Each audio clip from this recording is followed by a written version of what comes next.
I'll miss your cooking, but today I'm leaving you. Another woman will bear my son. You were a cook, and a cook you'll remain. Farewell." With his head held high, her husband walked out into a new life. But he had no idea what this betrayal would bring upon him. Carolina exited the restaurant through the service door. After exchanging polite goodbyes with the manager, she got into her car. Now she could calmly return home, and, for the first time in many years, Carol didn't know what she would do once she crossed the threshold.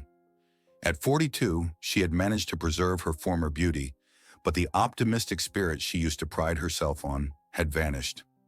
Now she couldn't even bear to look her husband in the eyes, the man she had always loved so deeply, even worshipped. Worst of all, Carol couldn't bring herself to tell Carlos that she knew everything. She still welcomed him home from work and pretended to believe his stories about late meetings. She packed his suitcase for supposed business trips to the capital, fully aware he wouldn't go farther than a hotel with romantically decorated rooms. She couldn't admit even to herself that life without Carlos might be better, so she kept lying to him. Carol and Carlos's story began when she graduated from university and started searching for her first job. She had a degree in management, or as it was called then, administration. She could manage nearly any type of operation but was inexplicably drawn to the food service industry. Her dream had long been to own a restaurant or at least a cafe where she could be the boss. In her job search, Carolina visited 6 companies. 4 offered her positions. The other 2, looking her straight in the eye, said, "Your qualifications are excellent and your education is impressive, but let's be honest, you'll go on maternity leave soon. We can't take that risk. As soon as we train you and invest our time and effort, you'll be gone. You must understand." Carolina's assurances that she had no plans for maternity leave, and might even have difficulties in that regard, convinced no one. In her culture, it wasn't customary to openly discuss personal health matters. Carol couldn't bring herself to explain that she would likely never be able to have a child, or if she did, it would be at great risk to her own health, something no one wants to hear. So she clung to the hope that somewhere, an employer would see her as a capable professional, not just a baby-making machine. After careful thought, Carol declined a job at a company selling auto parts, turned down a logistics firm, and walked away from a business that dealt in wholesale jewelry purchases from factories. She ended up choosing a company that specialized in producing equipment, decor, and kitchenware for restaurants. That's where she met Carlos, who was the marketing director at the time. Though he was only 34, Carlos was a sales expert, and restaurants, hotels, and cafes placed orders at a dizzying pace. At first, Carol and Carlos interacted strictly professionally, but over time, as they got to know each other better, their relationship deepened, emotionally and physically. They began walking hand in hand under the moonlight, straight out of a romantic fairy tale. Eventually, the couple decided to move in together. That's when Carolina, sobbing, confessed, "I'll probably never have children. That's just how it is. It's a long story, but that's the truth." Carlos responded without hesitation, "We're just planning to live together. We haven't even talked about children or starting a family. Let's just enjoy being together and not worry about anything else." And that's what they did. They now spent time not only at work, but also at home. The arrangement suited them both. Carlos said he enjoyed coming home because he knew he was loved and awaited. Carol, in turn, felt like she was floating on the wings of love. She knew deep down that someday Carlos might want a traditional family with a wife and kids, especially since he could easily afford it. She tried not to dwell on it, but at moments of pure happiness, tears welled in her eyes. She prayed fervently that the inevitable would hold off. A month, 2, a year, maybe even longer if she were lucky. When Carlos proposed, Carol was speechless. "Do you remember everything I told you about my health?" she asked, barely breathing. "I remember everything," he replied, embracing her. "And I'm absolutely sure I want to be with you. I love you and want you to be my wife." Without much hesitation, Carolina said yes. The wedding took place 6 months later, a grand and joyful celebration, much of it thanks to Carlos. Carol picked out a stunning designer wedding gown. Carlos spared no expense and told her to spend whatever she wanted to make her happy that day. They began married life in the same two-room apartment they had shared before the wedding. Later, when the timing was right, Carlos bought a three-bedroom apartment in the city center, just before a spike in real estate prices. "I earn well, and your bosses think highly of you too," Carlos told Carol. "We'll live in luxury. Just don't worry about a thing." And Carol didn't. If in her youth she had often felt useless and unworthy, that feeling vanished with Carlos by her side. He made her feel valued and loved. What more could a woman ask for? Together they traveled to exotic places Carolina once couldn't even find on a map. Under the guidance of her newlywed husband, the young woman's career quickly took off, and soon it became clear there was no position left for her at the company, except under the direct supervision of her own husband. That was actually a problem, since nepotism wasn't welcomed in the firm. So when her husband offered an elegant and discreet solution, Carolina was absolutely thrilled. She had never even dared to dream of something like this. "What if we open a business for you?" he said. "Don't look at me like that. I think you're more than capable of running your own place. I know you've dreamed of this for years, so go ahead. Choose the location and the concept." Needless to say, Carol chose a small family cafe. Of course, she was only taking her first steps as a restaurateur, but she was surrounded by people she could learn from and turn to for advice. Many of the company's clients were happy to share their own ideas and insights with her. And so, 8 months after that life-changing conversation, Carolina's first cafe opened its doors to customers. Much has happened since then. Many challenges, many situations. Carol grew wiser, learned, became more demanding and less tolerant of any kind of violations. She gained valuable experience dealing with inspections, knew how to handle fire marshals and the sanitation service, and could expertly fend off even the most aggressive tax officers. In short, she had become a seasoned businesswoman, someone who couldn't easily be shaken from her course and who knew exactly what she wanted. Her husband was genuinely proud of her success, especially since Carol never held back when it came to praise and gratitude. She openly acknowledged that all her accomplishments were made possible thanks to her husband's support. First, Carlos had provided the initial capital, the investment that started it all. Second, he supported her both emotionally and practically, encouraging her even when things didn't go as planned.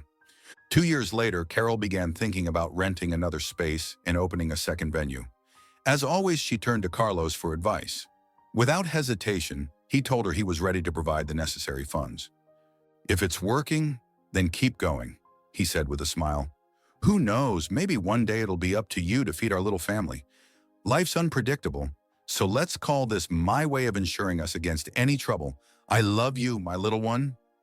He had always called her little one, probably because Carol was 10 years younger than her husband. People who saw them together were often surprised at how harmonious their relationship seemed, despite the age gap. 10 years after the opening of her first cafe, Carolina stood firmly on her own feet and with her own money and initiative opened a restaurant.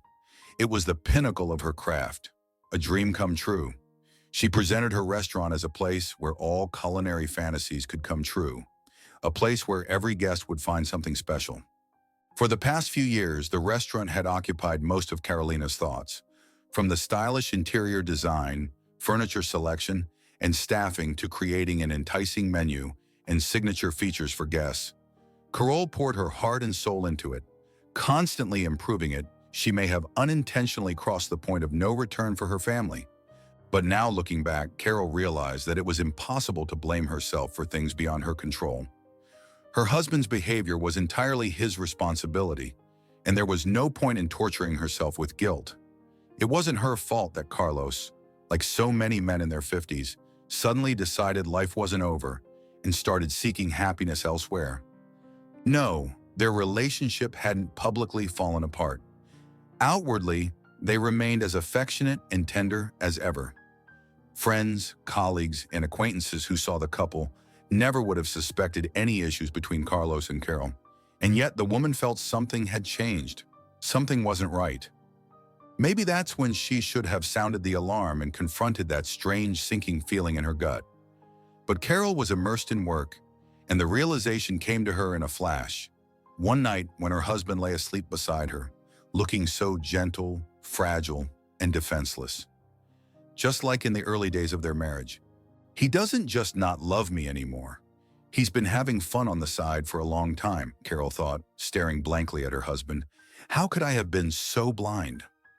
Without wasting another moment, the woman reached for her husband's phone, something she had never done in all their years together, and decided to see what secrets it held. She had seen the pattern lock many times before. He hadn't even bothered to hide it. Her curiosity was fully satisfied. She could now say with certainty that her husband was living the full life of a healthy man in his 50s, just not with her. He was surrounded by young, slender, flirtatious women. Judging by their photos and playful names, many of them were less than half his age. But that didn't seem to bother him one bit. Her first impulse was to wake him up, shake him, force him to answer for his behavior. She even raised her fist above his shoulder, but then she let her hand drop and burst into tears. What kind of wife was she to resort to terrorizing her husband? Carlos had made his choice because she wasn't worthy of being his wife. That was all. In that moment, all the insecurities Carol had fought to suppress for years came roaring back to life. Instead of confronting him, she spent half the night crying in the bathroom. The next morning, nothing had changed outwardly. Only Carol knew that their old life had shattered into pieces beyond repair, and no glue could ever put it back together again. Carlos gently wished his beloved wife a good morning, kissed her, thanked her for the delicious breakfast, and left for work. He no longer worked at the company where they had met. Like Carol, he had become a private entrepreneur and now ran his own business. "I'll probably stay late at work tonight. I have a meeting with business partners," Carlos said as usual. "Don't miss me too much. I'll be thinking of you the whole time." Carol assured him that she wouldn't miss him. She had plenty to do at the restaurant. That was usually true, but tonight she was facing the evening completely alone, and she didn't feel like doing anything at all. Maybe Carlos sensed, on some intuitive level, that his secret was no longer a secret and simply grew bolder. He was absent from home more and more often, for longer and longer stretches. Yet he always came home to sleep and did everything he could to pretend to be a faithful and devoted husband. But Carolina could no longer be fooled. If she hadn't seen, with her own eyes, the overwhelming evidence of Carlos's loose behavior, maybe she could still believe something, anything, but not now. Common sense told Carol she should walk away. What's the point in staying with a man when the relationship is already poisoned? But she couldn't do it. More than once, she had packed her bags. She had rehearsed how to tell him. She had thought about what her life would look like if he decided to divide the business. And she just couldn't. She couldn't bring herself to do it, couldn't make that first decisive move. At work, everyone thought of her as confident and fearless. But here, in her own home, she backed down. And so they continued their strange coexistence, each playing a role. Carl pretended to know nothing and seemed perfectly content. Carlos was pleased with how easily he could pull the wool over his wife's eyes. But with time, it became harder and harder for Carol to come home and plaster a pleasant smile on her face. She knew she had to do it. She had to rip off the bandage, pull the tooth, sharp and quick. Only then, maybe not right away, but eventually would she feel some relief. As she drove home that evening, the realization came to her, seemingly out of nowhere. It's now or never. She would do it tonight, whether she wanted to or not. After all, she had at least half her life still ahead of her, and a chance to be happy, while she still had the chance. If she waited too long, who knew how it would all end? At home, Carol did everything she could to hold on to her resolve. She didn't even cook dinner, something Carlos always especially appreciated about her. He often said she could create masterpieces out of the simplest ingredients, and it was no wonder her restaurant was so successful. But tonight, Carol decided there would be no more fake compliments. She had to put an end to it. The missing dinner would be the first sign. Carlos was, of course, late coming home from work, but that didn't matter anymore. From the moment he stepped through the door, he sensed something was off, but chose to stay in blissful ignorance. He gave Carol a quick kiss on the cheek, so quick she didn't have time to pull away, and talking about work, headed to the bathroom to wash his hands. Carolina stifled the old instinct to pretend nothing had changed, to set the table like always, and instead decided to go all in. "Carlos, we need to talk. It's urgent and serious." Let me guess, a meteor is heading for Earth, and only we can save mankind? He joked as he entered the kitchen. Wait, where's dinner? I was dreaming of a nice, hearty meal. He patted his stomach, now noticeably rounder than it had been 5 years ago. So, will this hungry husband be fed tonight? If you think about it, I don't actually have to, Carol replied, sitting across from him and looking him straight in the eye. I insist we talk. We need to discuss what's going on between us. Fine, let's talk, but not on an empty stomach. Carlos appeared calm, but Carol, who had known him for nearly 20 years, could see the fear flicker deep in his brown eyes. I can't hide it anymore, she said as flatly as she could. I know all about your affairs. Let's figure out what we're going to do so we can stop torturing each other. She had expected anything. He might deny it, try to justify himself, accuse her of imagining things. But instead, Carlos leaned back in his chair with visible relief. You have no idea how perfect this timing is. Carol, sweetheart, you can't imagine how timely this is. I've been trying to figure out how to tell you the same thing for a week now. No, don't look at me like that. I don't know how you found out, and honestly, I don't care. The point is, well, I'm going to have a child, a son, my real son. And of course, I want to live with his mother.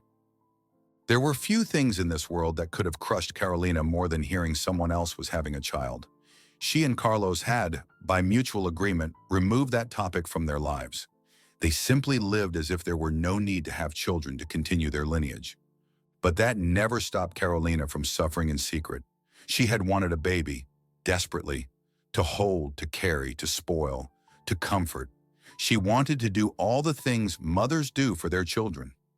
Carlos had always said kids didn't matter to him, that he liked their life as it was, free from obligations and ties to any one place. And now it turned out that the dream of a child, especially a son, had led him down a different path.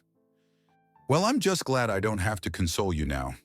Carlos sighed and looked at her with a smile. So I guess we only need to discuss how to divide the assets. But I'm warning you, I'm not going to compromise. Sorry to be so blunt, but I won't stay silent anymore. You don't need much, and I'm about to have a full family to support. I'm 52, Carol. I have to look at things realistically. Who knows how many productive years I've got left? So I'm going to take everything I can. If it hadn't been for that disgusting phrase, that direct blow to her deepest wound, Carol probably would have let him go in peace.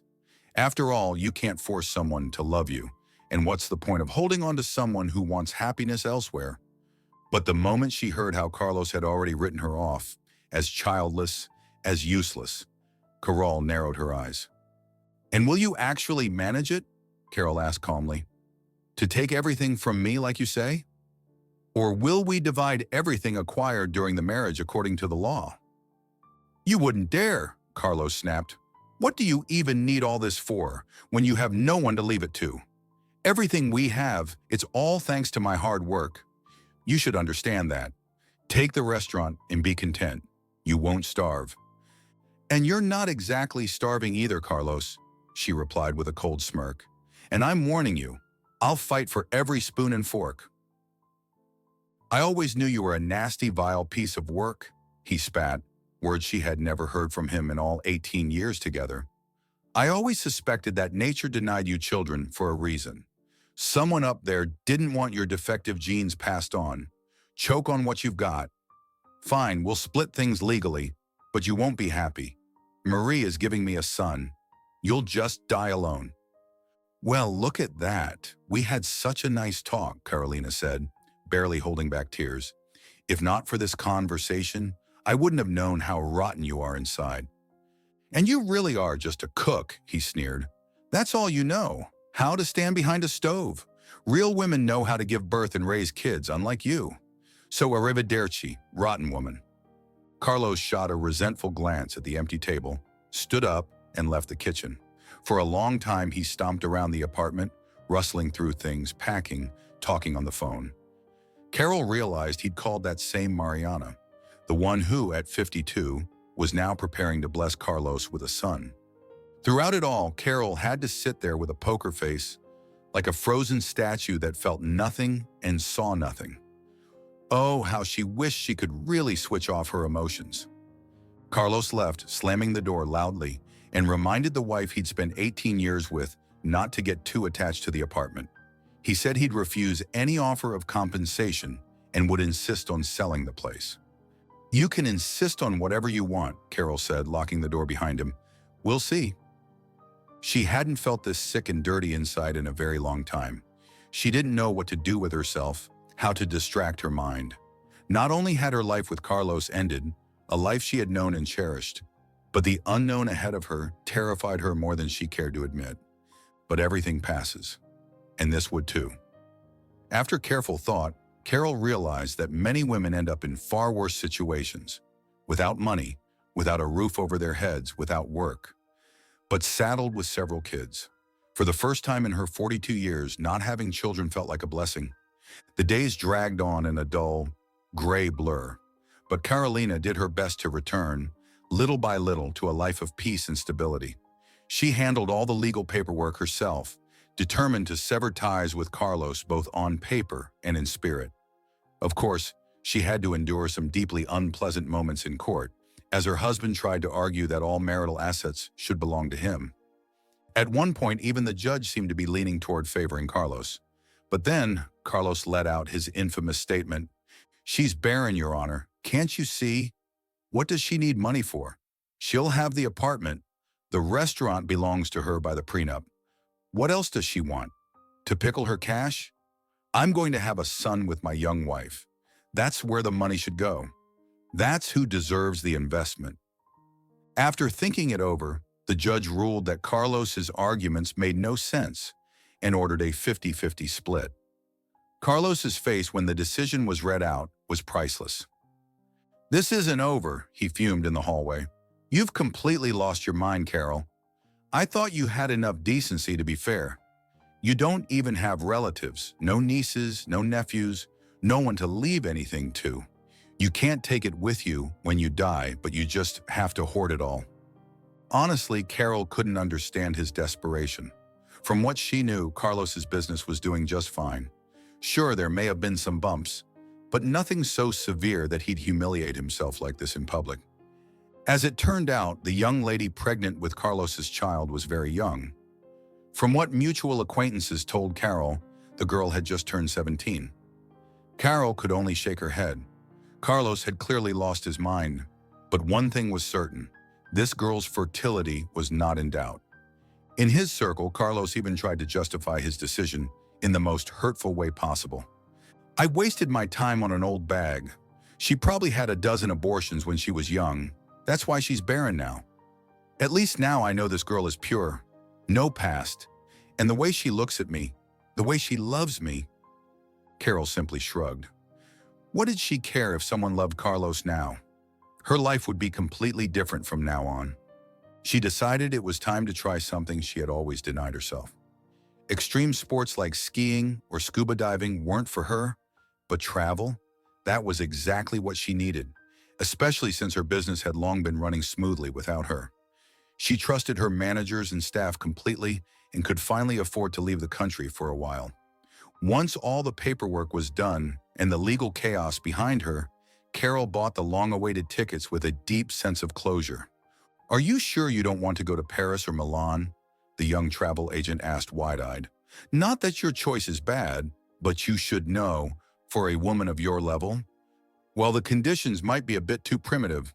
I just have to warn you since we value every client." "I'm absolutely sure," Carol replied with a dazzling smile. "After all, I've always dreamed of doing something different." And that's how Carolina ended up in Africa. You could even say, in its very heart, at the foot of Mount Kilimanjaro. She had never imagined such breathtaking natural beauty could exist. Gazing out at the landscapes through the bus window, she felt the bitterness and pain start to melt away from her heart and soul. She had been born to enjoy life, and she didn't need Carlos beside her to do it. After a 2-week vacation, during which Carol rested, healed, and felt renewed in both body and soul, she easily returned to the rhythm of work. It was time to launch a new project. "I want to start a catering service," Carolina told her secretary. So many people are looking for ways to avoid cooking at home while still getting balanced, nutritious meals. I think if we move fast, we'll be the first to capture this niche. With our production capacity, no one can compete with us. We'll be the market leaders. Her team supported Carol's ambition to lead the charge. With great enthusiasm, the young woman set about turning her ideas and plans into reality. Collaborating with the best chefs from her restaurants and cafes, she created a menu for all occasions, including children's meals and dietary options. Carol researched everything she could about home delivery and managed to reach an agreement with a local taxi service. Her social media team was just waiting for the green light to launch a full-scale advertising campaign. "I'm confident this project will break even in the first month," Carol said, rubbing her hands together with satisfaction. No one has done this at such a scale before. Thanks to her network of establishments across the city, she could offer customers ideal conditions. Orders could be delivered within just 15 minutes. What better alternative to dining out, where you often have to wait forever for your food? Still, a vague sense of unease followed Carol. She told herself it was just the residue of recent pain. After all, few people could recover so quickly from such emotional turmoil. But just 2 days before she was ready to give the go-ahead to her marketing team, something happened that turned her world upside down. That morning, she woke to alarming news. "Someone beat us to it. The city is plastered with ads for another catering service, and social media is flooded with their content. Search engines only show their sites. It's a nightmare." This message came from the general director of her restaurant chain, a man with years of business experience and a long history of working closely with Carol. They understood each other perfectly. No explanations were needed. "So someone stole my idea?" Carol asked sharply and directly. "It's impossible that someone else came up with this suddenly, just as I was finishing the project. We need to find out who's behind it. Then we'll see who wins." It was another bitter disappointment. To say Carol was upset would be an understatement. Like many business owners, each new venture was like a child to her, a creation she nurtured and cherished. And her intuition, built from years of experience, told her this wasn't a coincidence. This smelled like industrial espionage. Why else would no one have attempted catering in the city before? And now, just 2 days before her launch, someone suddenly had the same idea. The mood in their planning meetings was gloomy. Everyone had been excited about the new direction and the profits it could bring. Unlike many entrepreneurs Carol knew, she had never shortchanged her employees.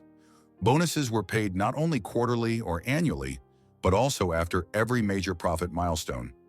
When Carlos used to insist that people only worked for their salaries and had no right to expect perks or extras, Carol would always reply, "Then I have no right to expect their loyalty if something goes wrong." You see for yourself, life is full of surprises. I want to know that behind me stands not a handful of employees, but a real team that supports me all the way. Now that team sat around a large round table, eyes lowered. Carol stood near the flip chart in the corner of the room.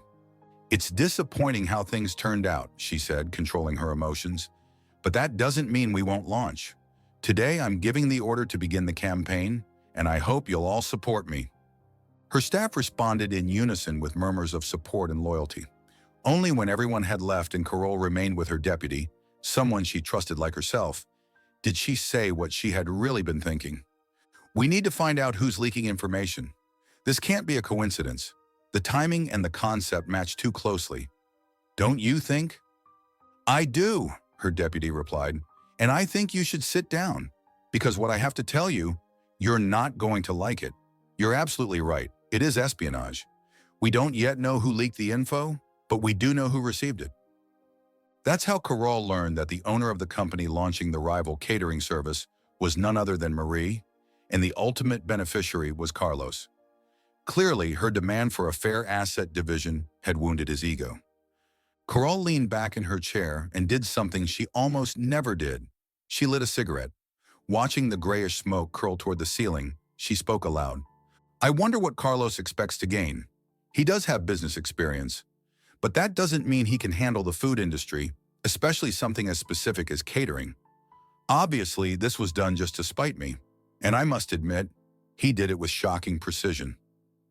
We'll be working under brutal competition now." her deputy sighed. It's hard to say what will come of it. Oh, come on, Carol looked at him with steely focus. I'd say we're going to be just fine. Carol didn't know where her strength and resilience came from when everything around her seemed to collapse, tremble, and fall apart. She only knew one thing.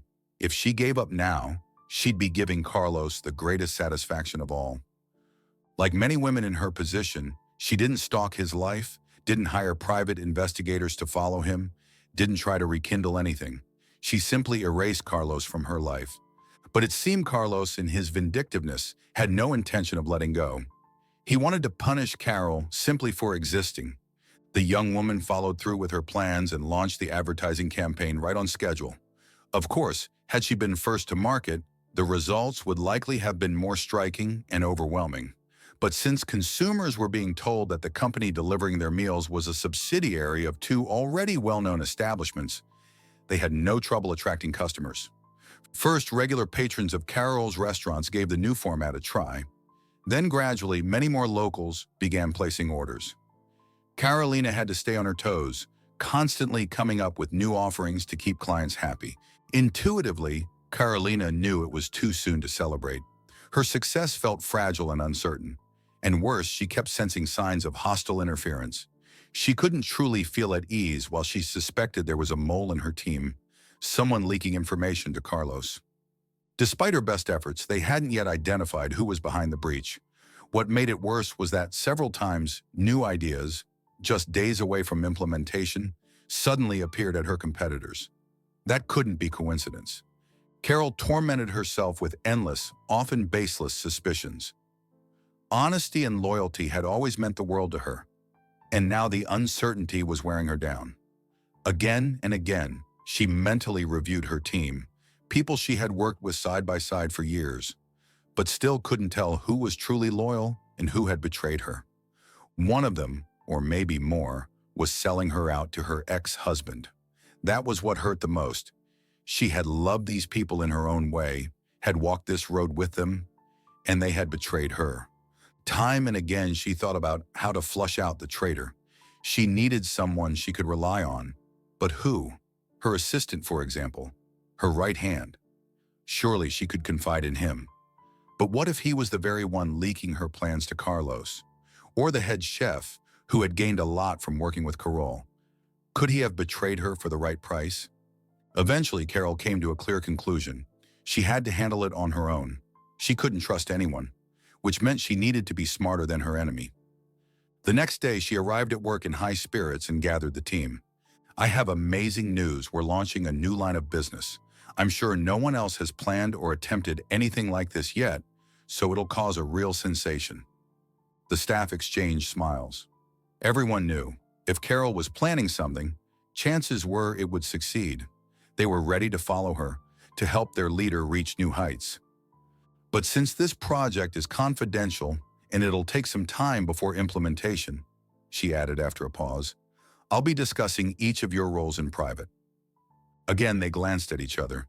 This was new, but the boss's word was law, so they quietly filed out of the room.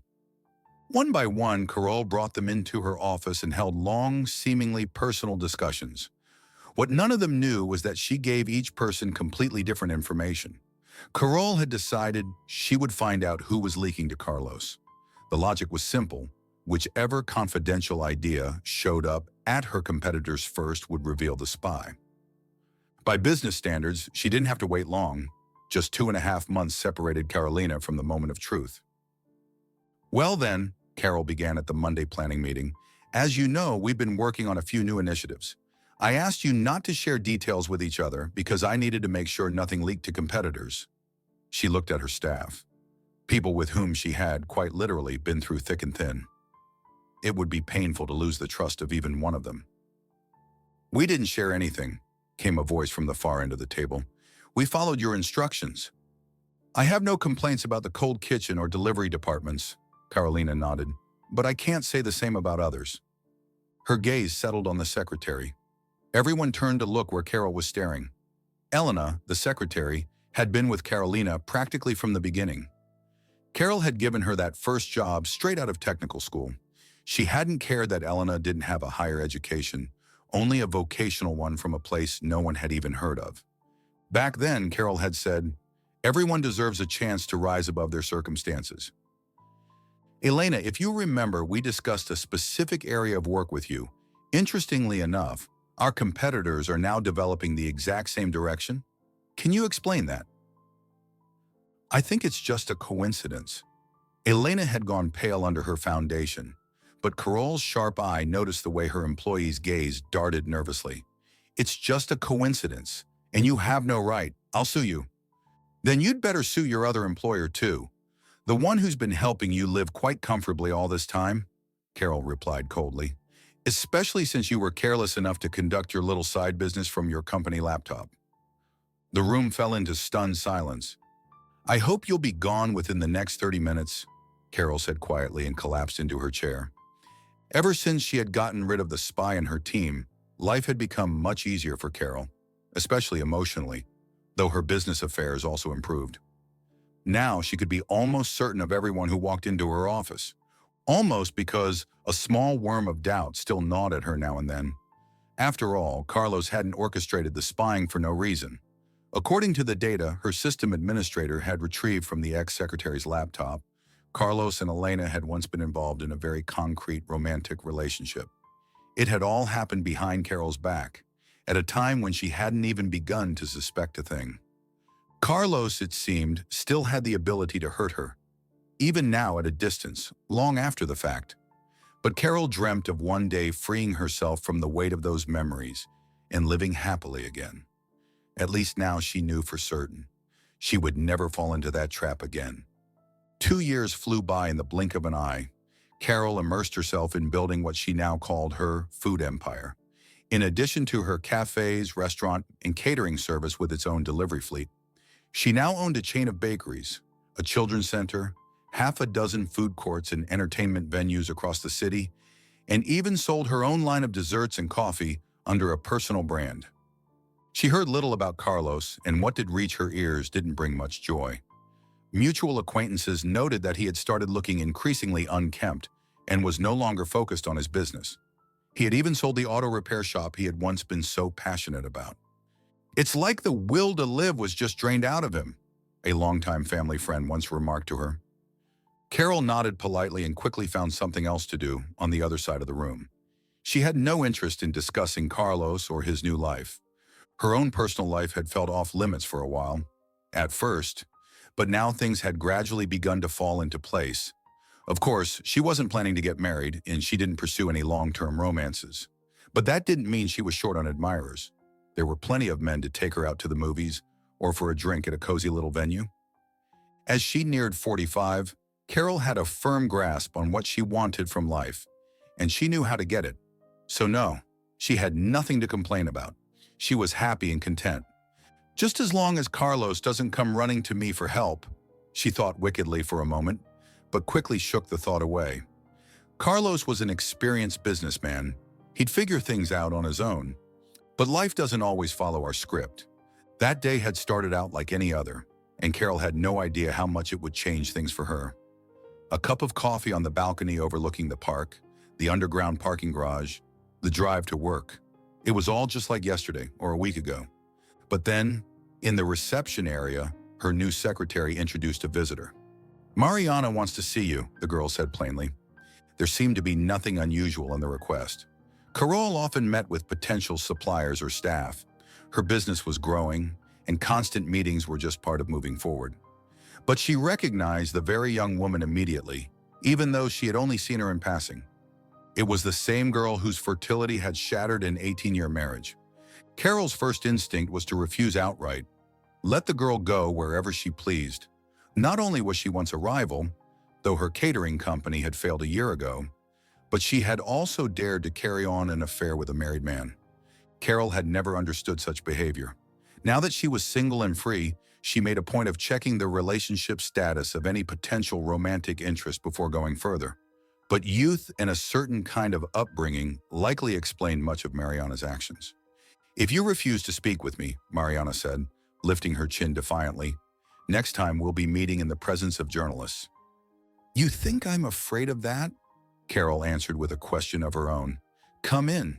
You have exactly 15 minutes. I'll be brief and to the point, the guest snapped. You practically stripped Carlos of everything. Now it's time to pay up. I don't recall taking out a loan from you. Or from him, Carol said as she discreetly pressed a button under her desk that activated a voice recorder. Care to remind me of anything I missed in my biography? Or is this just blackmail and noise? It's not blackmail. We urgently need money. Mariana's eyes practically sparked with frustration. I understand that the property was divided legally, but not fairly. Journalists love stories about rich, arrogant women. Maybe it's time you thought about your soul and shared a little. I am thinking about my soul, Carol said coolly, right after my security team shows you out. So, are you walking, or should I call them in? And please don't try to scare me with journalists, sweetheart. The two women stared each other down in silence, until Mariana blinked first. Either way, you must help me, she said at last, her voice suddenly less defiant. You must help Carlos and me. And why would I do that? Carol couldn't hold back a smirk. Aren't you two blissfully happy together? You had your fun spying on me. Now it's my turn. And Mariana, surely you know the saying, love makes a shack a palace? From what I hear, you're having business troubles. How is that my concern? Can't even afford the shack anymore. The visitor seemed impulsive and quick-tempered, because rather than calmly explaining her reasons for coming, Mariana leapt to her feet, nearly knocking over the chair, and stormed to the door in her high heels. You'll regret this, she said, turning back with venom in her voice. You'll regret this moment. Oh, I'm sure I'll never forget it, Carol replied with a radiant, composed smile. But once the door slammed shut behind her guest, Carol's expression changed, and she sank deep into thought. Carol couldn't help but wonder, what exactly was Mari after? Why would she suddenly try to claim assets from her? It was crystal clear that the events of nearly 3 years ago were long settled and not subject to revision. Something must have happened in Carlos's life, something serious enough to push Mariana to take the offensive. And not behind the scenes this time, but openly, without subtle manipulations or bribing secretaries. Carolina didn't have time to dwell on it. She had too much on her plate. That evening, she was planning to spend time at a countryside resort with a charming man she had met on a recent tour. Andres, slightly older, salt and pepper hair, refined, had made a very pleasant impression on her.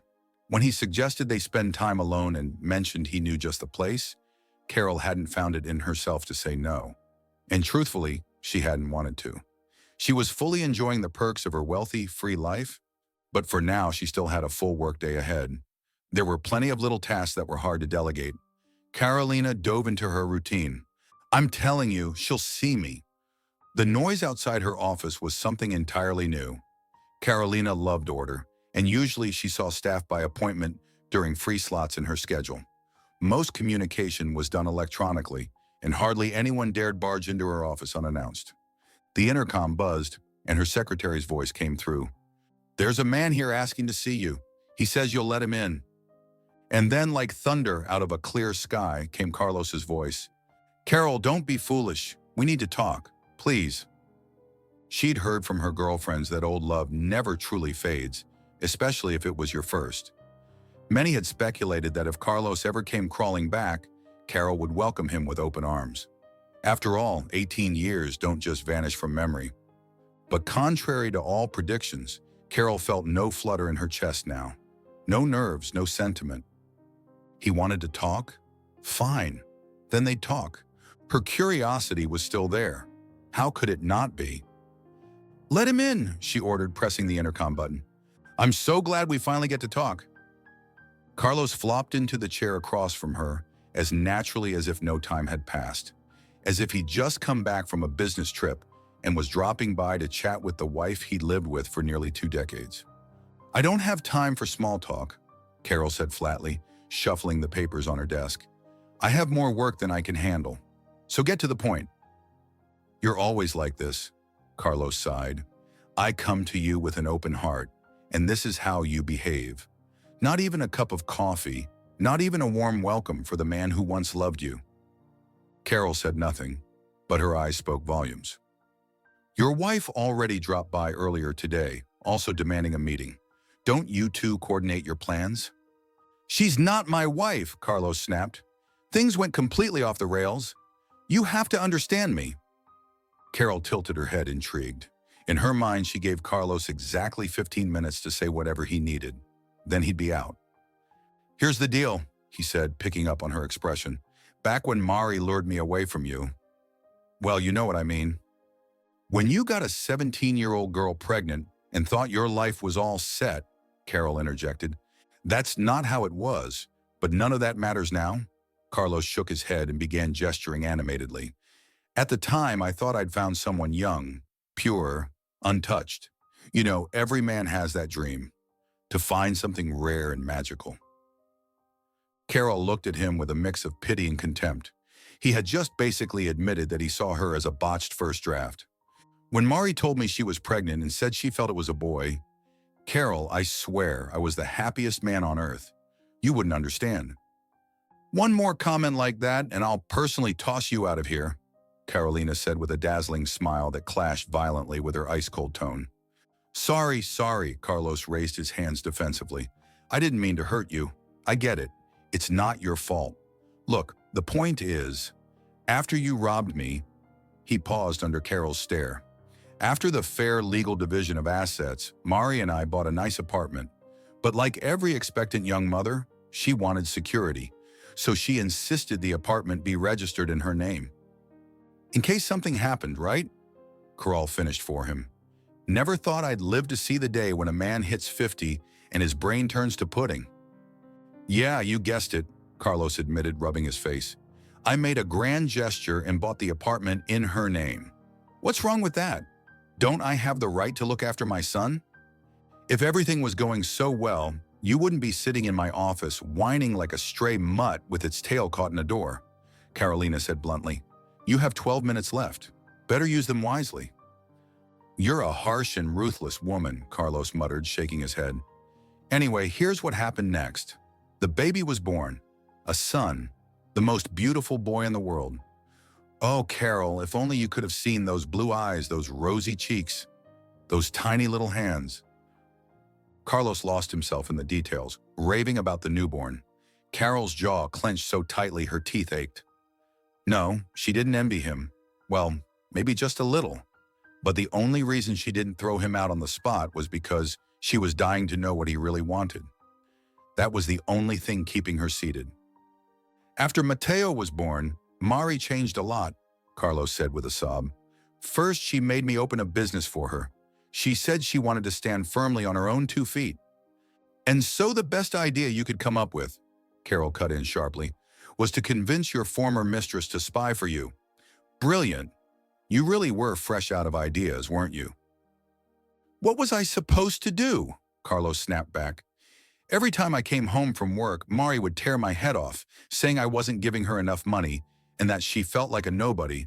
I mean, I lived with her, but I never actually married her. First, I couldn't get over what you did to me, and then I realized I shouldn't rush into anything. Oh? And what exactly brought about this grand revelation? Carol leaned forward, genuinely curious now.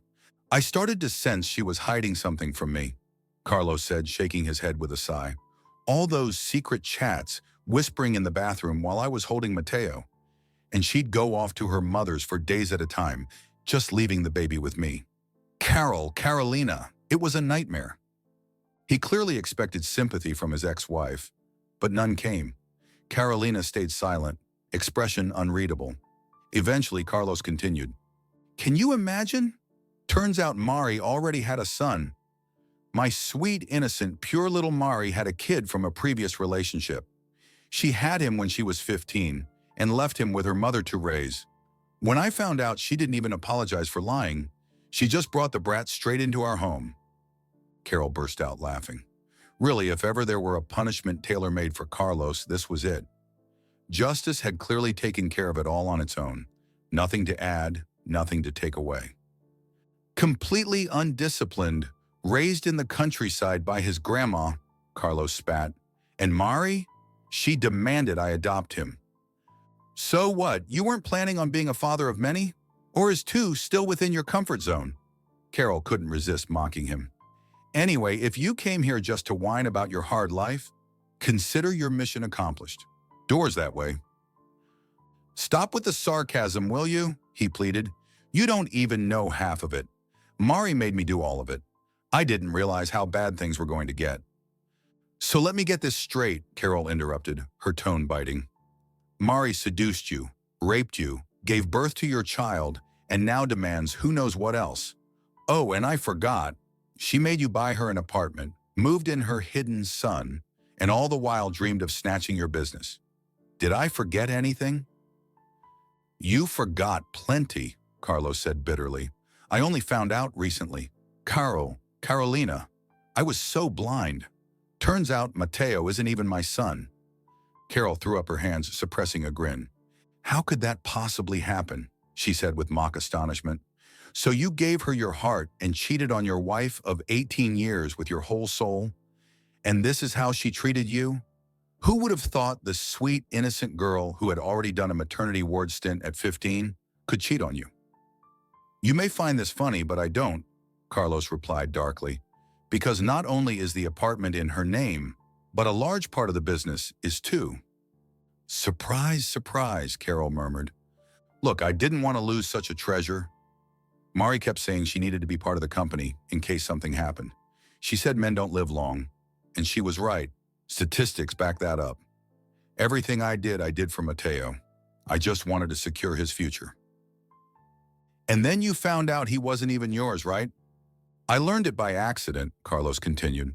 Her older son, Paulo, got sick. Something to do with his blood.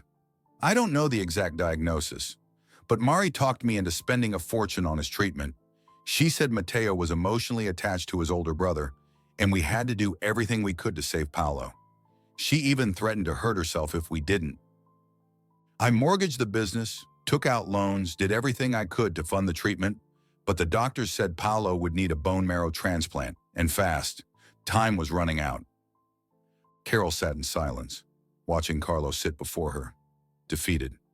We started contacting doctors and trying every possible option, and that's when I came across the boy's medical records. I'm not a doctor, but I paid attention in biology class. If you remember, Carol, I have AB negative blood.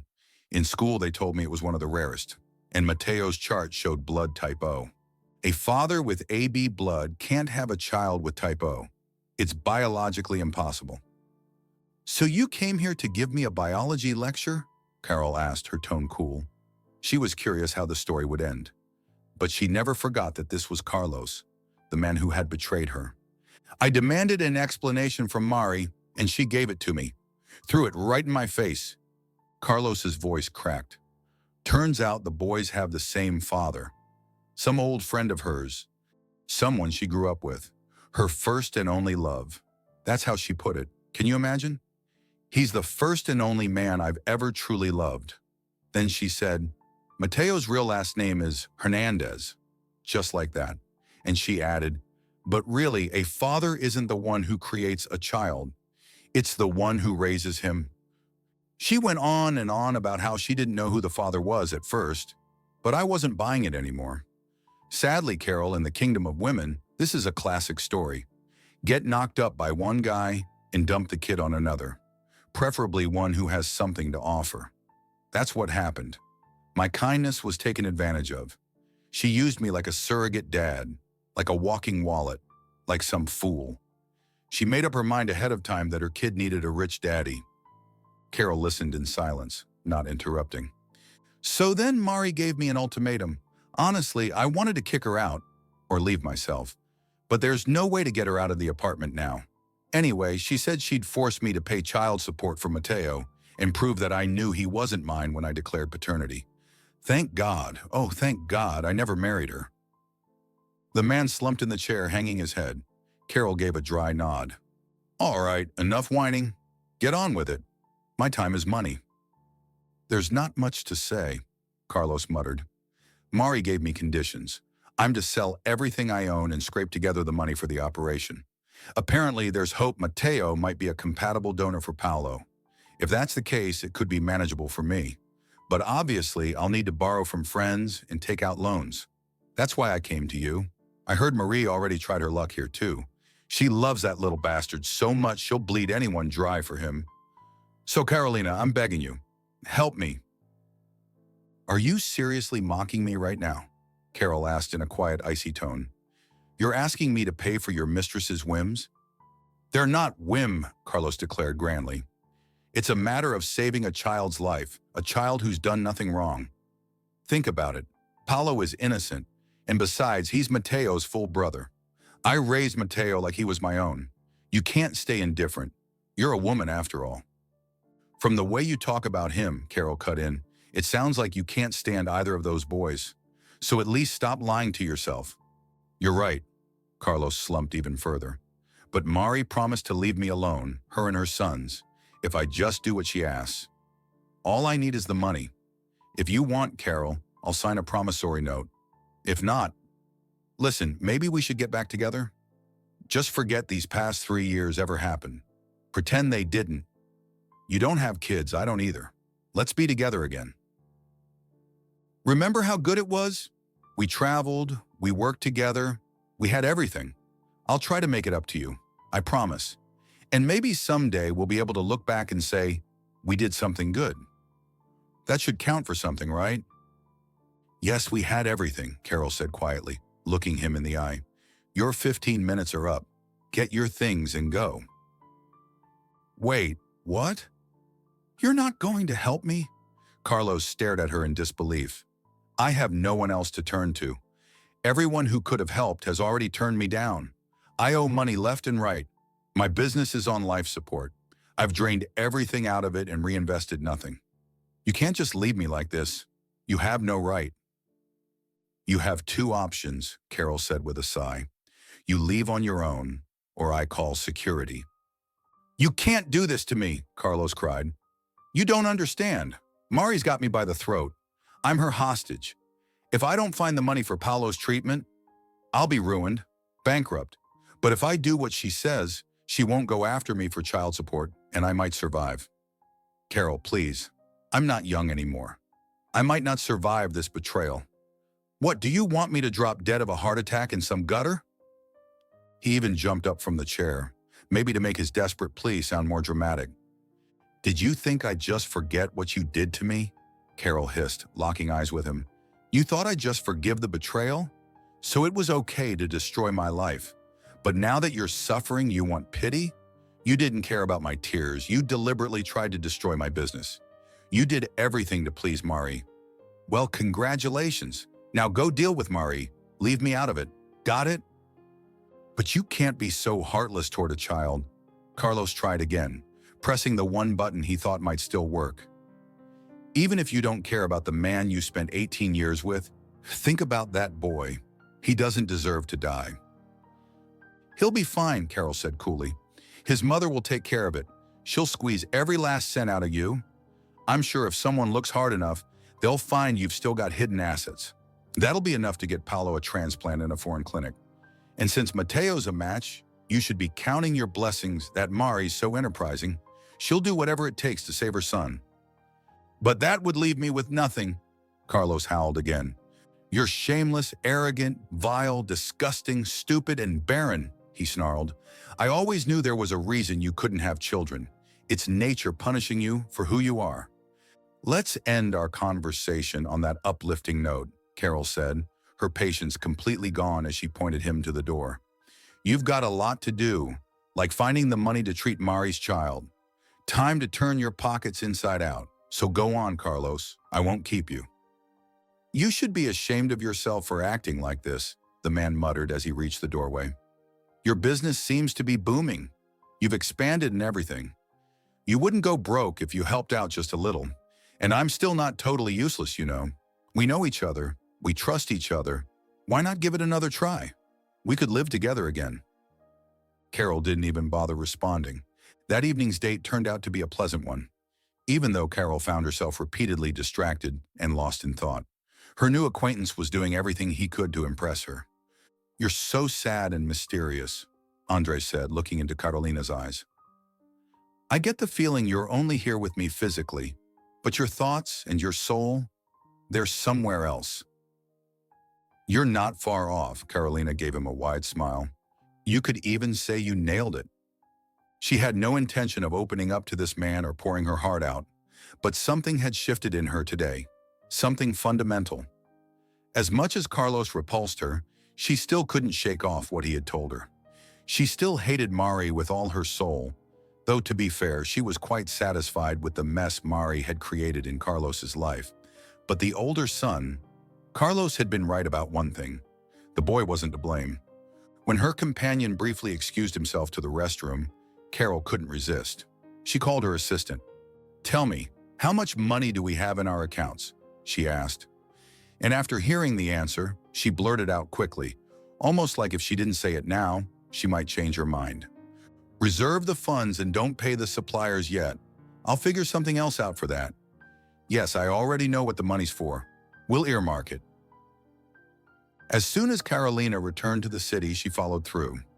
Since she already had all the information she needed about the child who required treatment, she quickly reached out to Mariana. "So, your conscience finally woke up?"